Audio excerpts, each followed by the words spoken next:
Welcome to Bible Fiber, where we are encountering the textures and shades of the prophetic tapestry in a year-long study of the 12 minor prophets.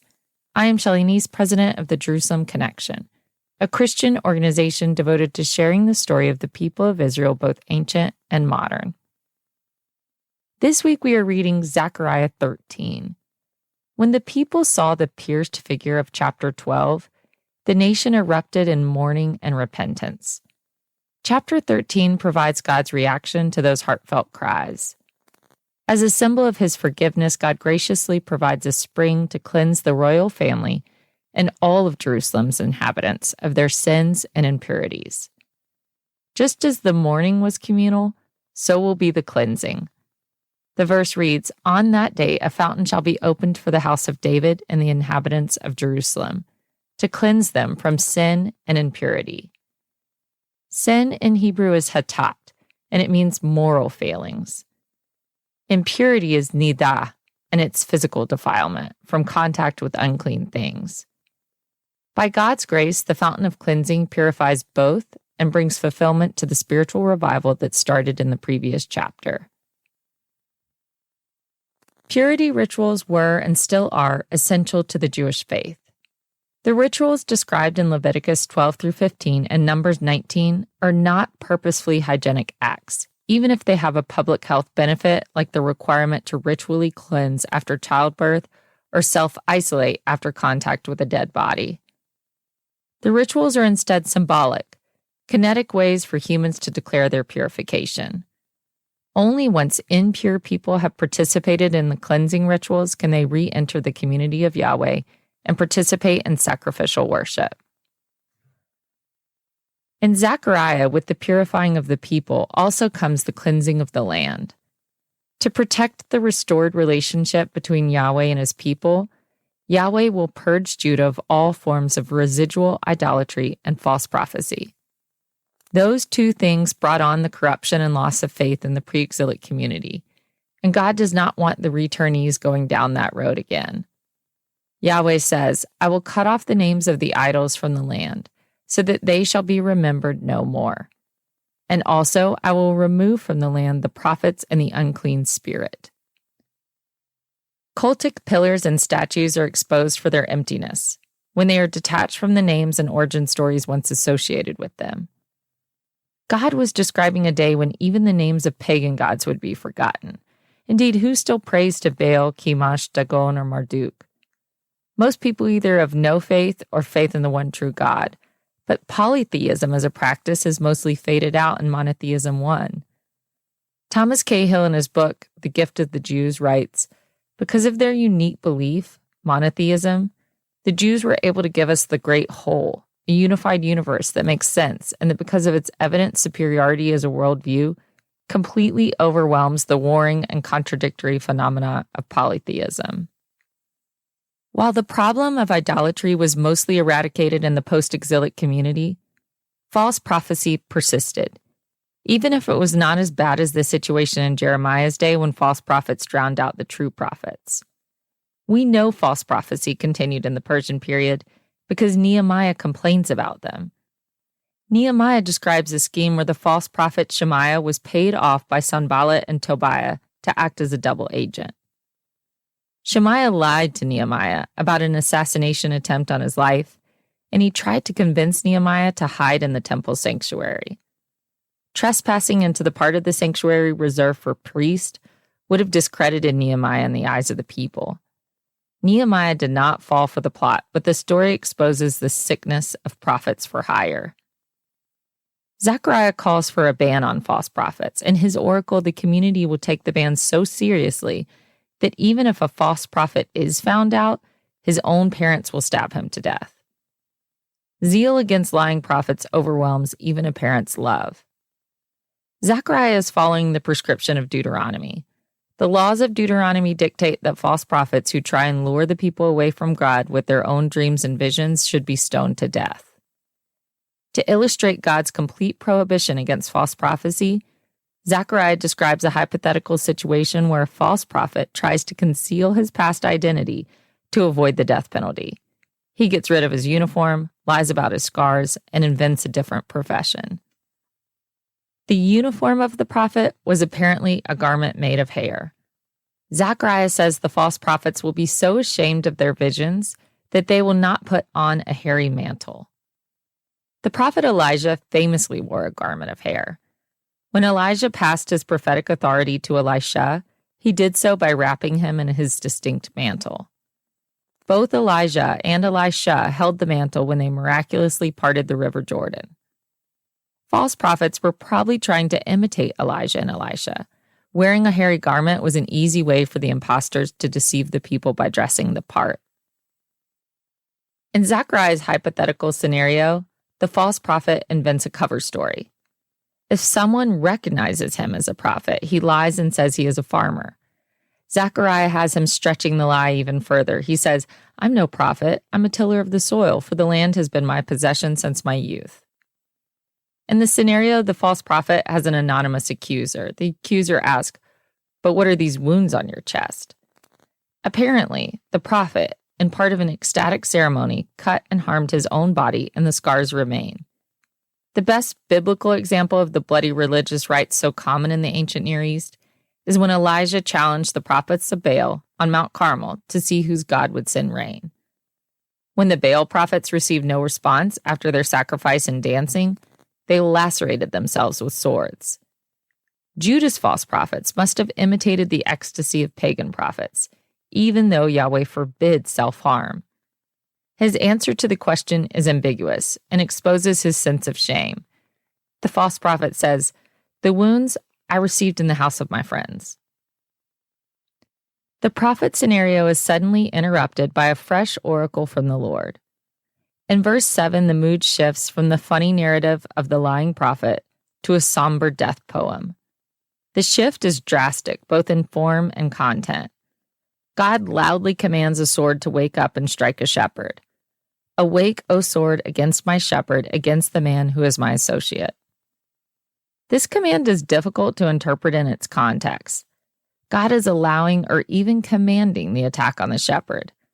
But shepherd is written with the Hebrew possessive pronoun, making it my shepherd. The relationship between the shepherd and Yahweh is emphasized again with Yahweh calling him my associate. We are not given more insight into the nature of the relationship. The feeling is that Yahweh sanctioned the death of his shepherd partner. The shepherd's death results in the scattering of the sheep. Without a caretaker, they lack protection against predators in the harsh environment. As has been the case with all Zechariah's shepherd metaphors, we know the sheep represent the people of Jerusalem and Judah. 2/3 of the people will perish and 1/3 will live, but only after they persevere through another exile. The persecution and captivity will refine their faith, and Yahweh says, "I will put this third into the fire, refine them as one refines silver, and test them as gold is tested." Refinement by fire bookends our chapter that opened with cleansing by water. After the period of persecution, the people are restored into a right relationship with Yahweh. "They will call on my name, and I will answer them. I will say they are my people, and they will say the Lord is our God."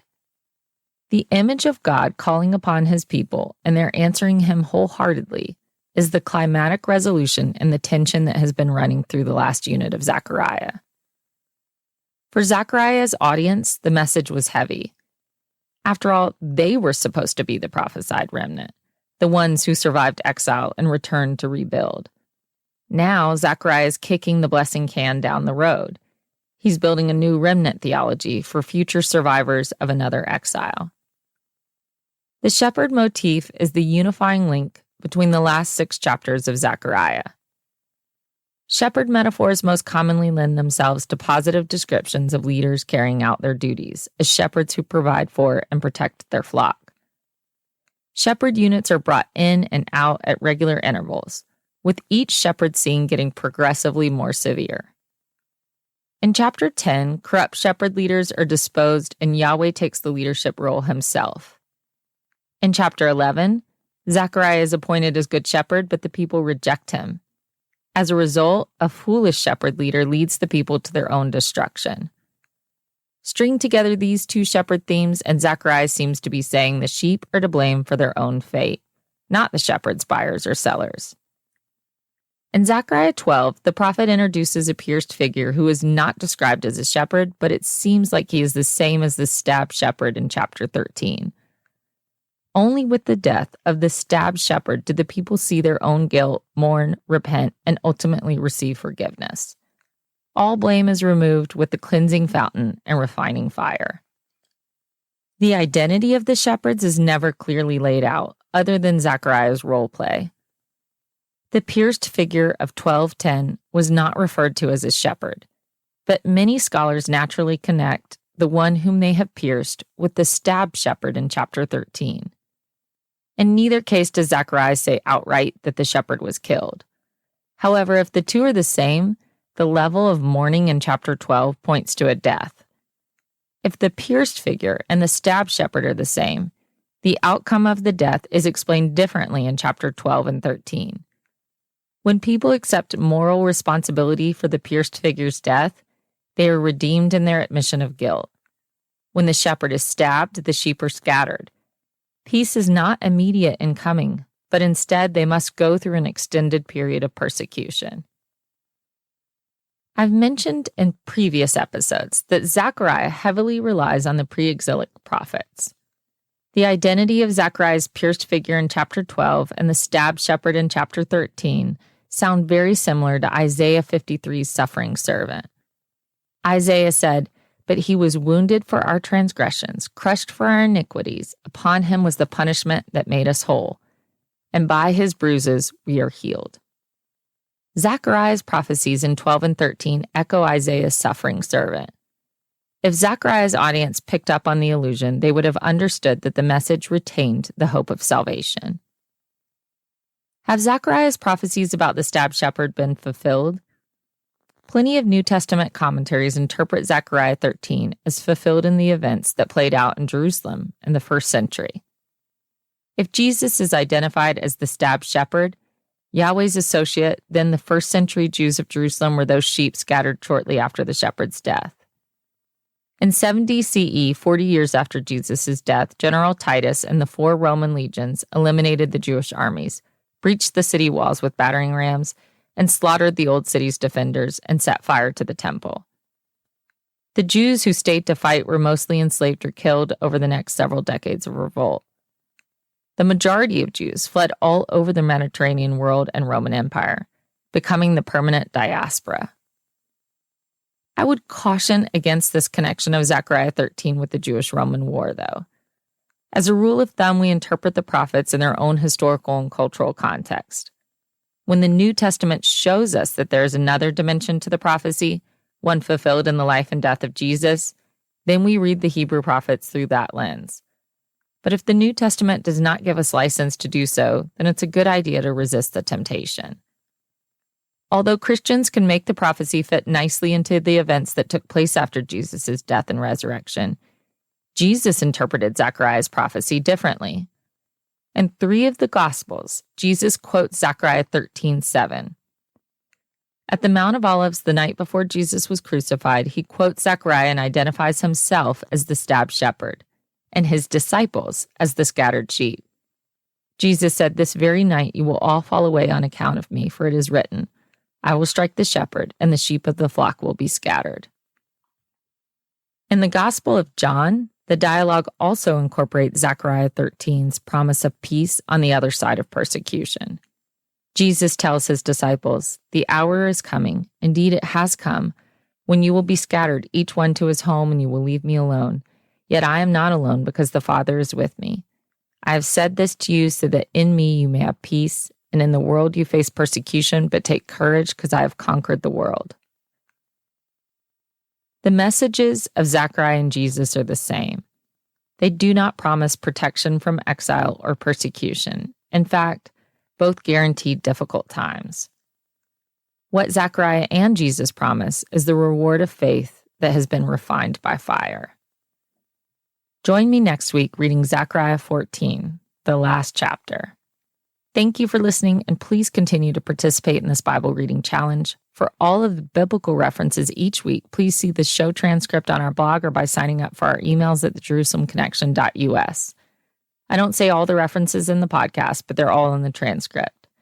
Send me a message. I'll respond. Bible Fiber is available on YouTube or wherever you listen to your podcast. Shabbat Shalom.